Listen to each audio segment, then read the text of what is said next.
مرحبا، اليوم بدنا نعمل مع بعض أكلة شعبية كتير طيبة وبسيطة واللي هي المعلاق. هاي الأكلة مشهورة كتير بمطبخنا العربي وبكل أطيافه، لأنها مغذية ومشبعة بنفس الوقت، وخصوصا للي بيعانوا من فقر الدم لغناها بالحديد. ولهيك خلينا نروح مع بعض ونشوف شو محتاج هالطبق الطيب من مكونات ومقادير. بالبداية محتاجين معلاق، فلفل ملون، بصل، دبس الرمان، واخر شي الملح. اول شي بطنجرة على النار بنحط معلقة سمنة، بنستناها لتحمى وبنضيف البصل المفروم شرايح رفيعة عليه. انا هون استخدمت بحدود 4 بصلات كبار، يعني المعلاق بحب البصل، وطبعا هذا خيار شخصي قد ايه انتو بتحبوا تضيفوا بصل. هلا بنحط معلقة كبيرة من الملح، بنحرك كتير منيح لنساعد البصل انه يدبل معنا بسرعة.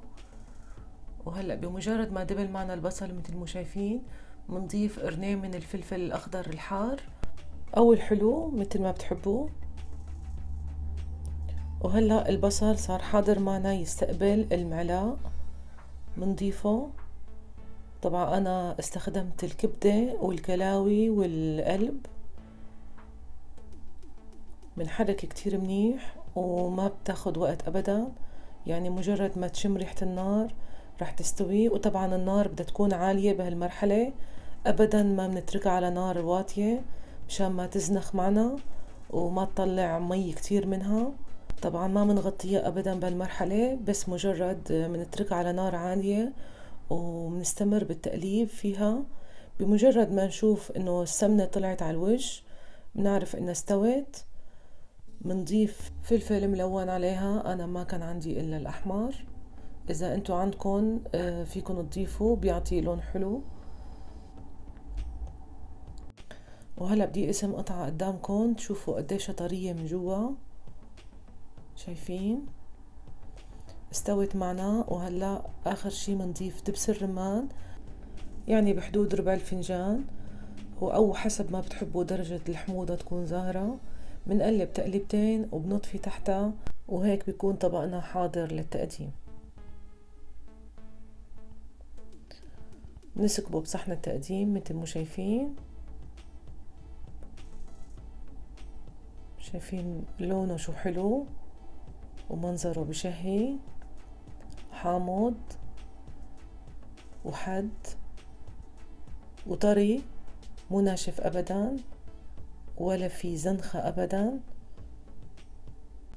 طبعا في ناس ما بيضيفوا دبس الرمان الا اثناء التقديم او عند السكب، كمان بصير، بس للصراحة دبس الرمان بيعطيها طعم ولا اروع، يعني بيمنحها حلاوة غير الحموضة المميزة تبعته، وبالاضافة للونه الحلو مثل ما شايفين.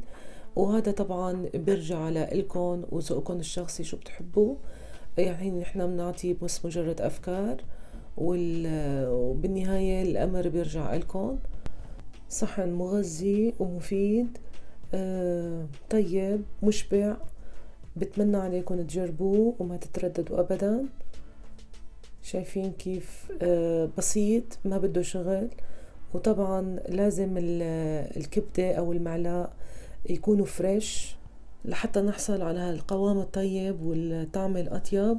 وبنفس الوقت الكبدة ما بتتفرز أبدا، يعني لازم تنعمل هي وتازة، وبتتاكل طبعا تغميس مثل ما شايفين.